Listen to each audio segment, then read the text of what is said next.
Welcome to Black Sheep Tarot, and this is your host, Mario Vega. And if you are a black sheep, welcome. You have found a home away from home. Now, I have 3 cards here today. I usually have 4, but 3 sounded just fine just today. So anyways, I have a total of 6. Anyways, we do things differently here, as you can tell by the name.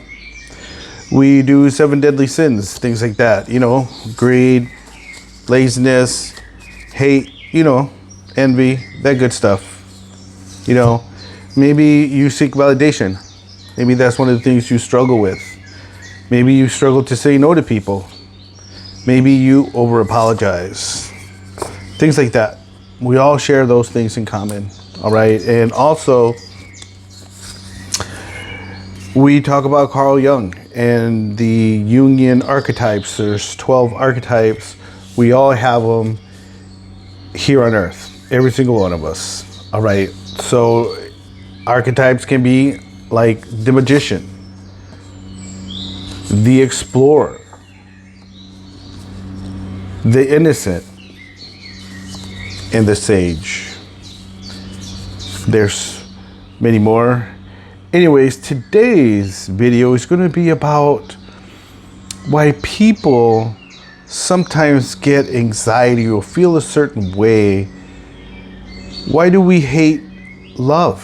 Some people do, and this is what I'm going to talk about. I'm going to show you these cards because from left to right is the Hangman. All right, and I'm going to show you what the original card looks like so you, if you don't know tarot, can get an understanding of what I'm talking about. All right, so this is the Hangman right here. Okay, so you're aware. All right, that's card number 1 right here. All right, the second card, all right, is this card here. All right. So someone's in their head late at night with anxiety, okay? That's what this card is. And that's that middle card right there. And that last card, the third card, is 6 of Pentacles, equal give and take, all right? So to me, what it's saying is someone has anxiety over having a relationship with equal give and take, Maybe the husband or wife likes to share their wealth. That's not a bad thing, but I'm going to go deeper into this, okay? Why do so many people respond with distrust and anger to being loved? Love, kindness, affection, sensitive attunement, respect, companionship is not only difficult to find, but is very more challenging for many people to accept and tolerate. It continues by saying, in my work with individuals and couples, I have observed countless examples of people reacting angrily when loving responses are directed towards them. Now, I can go on and add my 2 cents and things like that, but I wanted to read this article by Robert Firestone, PhD, The Human Experience. Okay? I want to use what he's saying to convey my message. Okay? Everyone deserves love. Either we accept it or we don't. Either we push it away because we've been hurt and things like that. Okay? So one man felt a flash of anger at his wife when she said she was worried about him riding his bike in an unsafe neighborhood, even though he knew she was not being controlling or judgmental.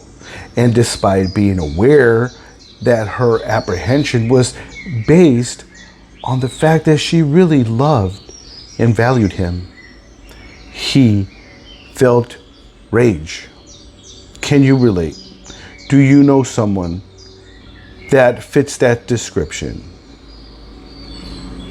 Here's a woman becomes outright mean when her boyfriend told her that he loved her so much he wished that they could have children together. She had never expressed hostility towards him before, and the man involved was not pressuring her or even suggesting a course of action. He said it was just a sweet feeling.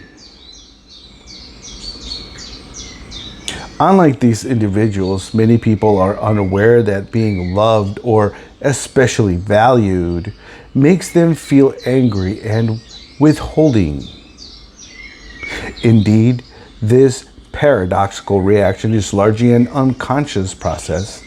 Even a simple compliment, although innately accepted at face value and enjoyed, can later arouse feelings of disbelief or anger towards the person giving the compliment, or can trigger negative attitudes and critical feelings towards oneself.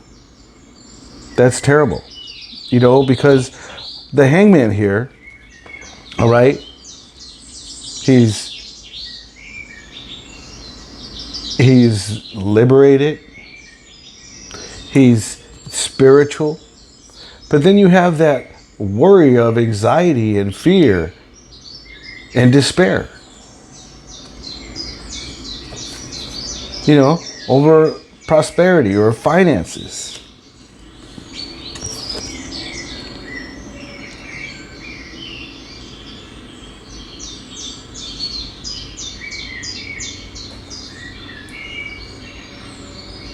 I have the view that matters for a new perspective.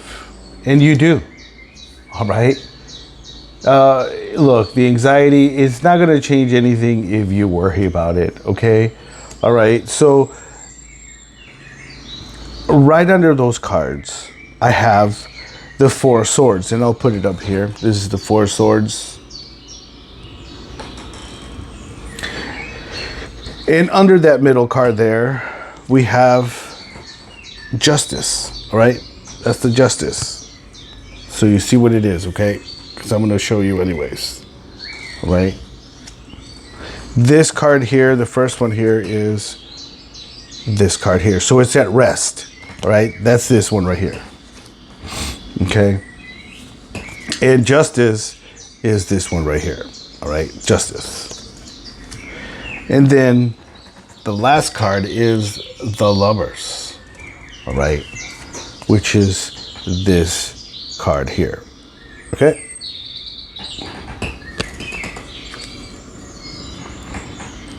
So again, the Hangman underneath was, meditation, rest. You see? You're seeing it from a different perspective, all right? You're taking a pause. You're looking at it.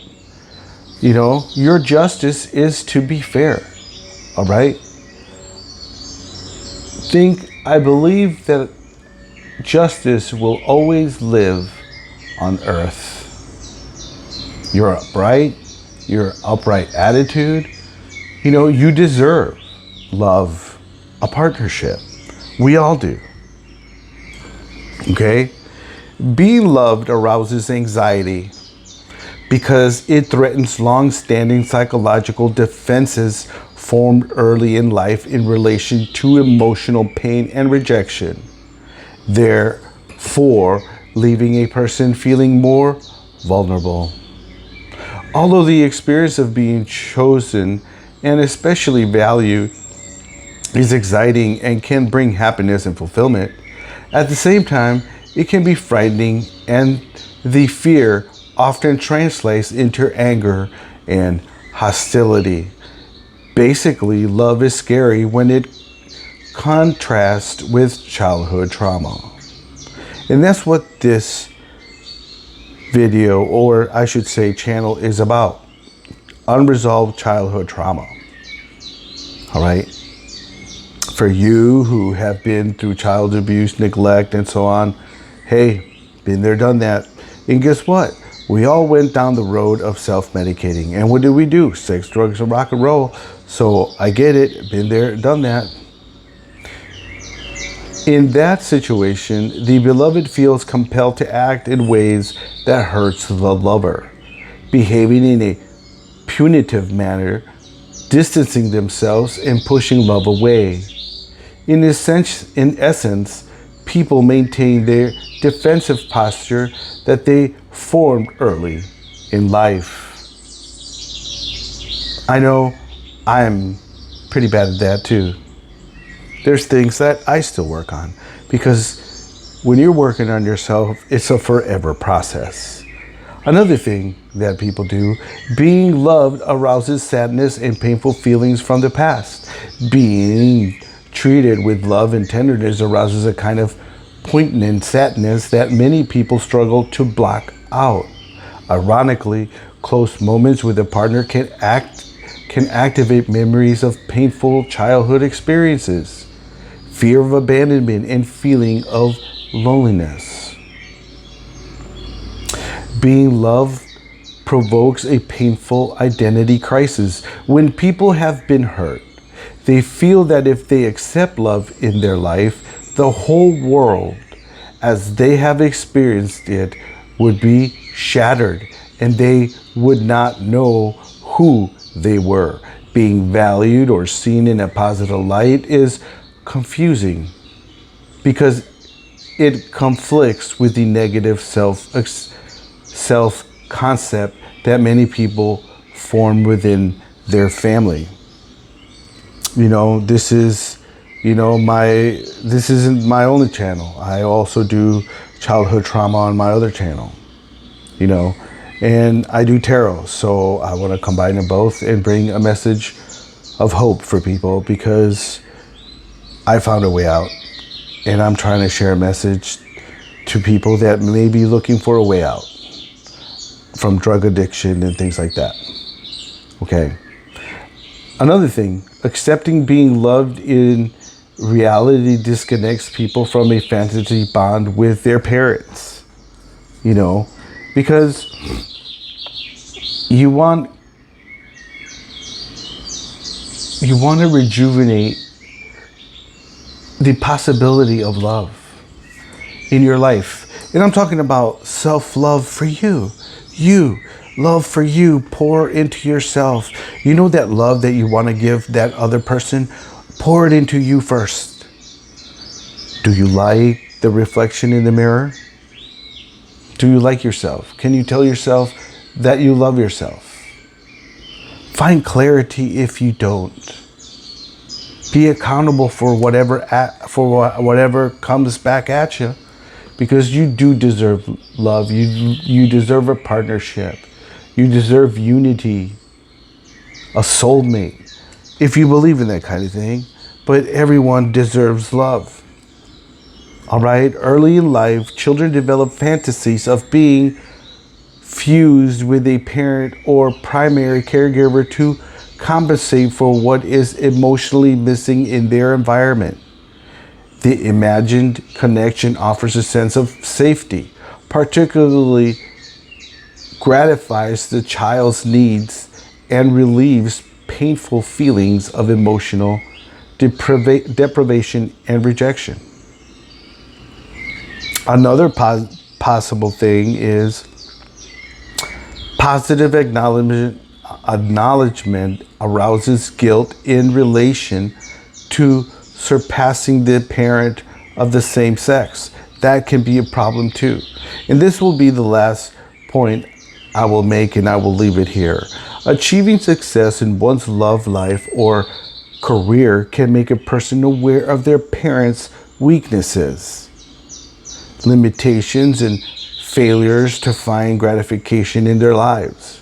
In particular, the parent of the same sex being chosen or preferred by a loved one in a relationship, or being acknowledged for a success for which others are striving in the workplace, tends to precipitate guilt reactions and self-recriminations. When the guilt of surpassing one's parents or associates is apparent, people fear retaliation and tend to limit or go against their own development.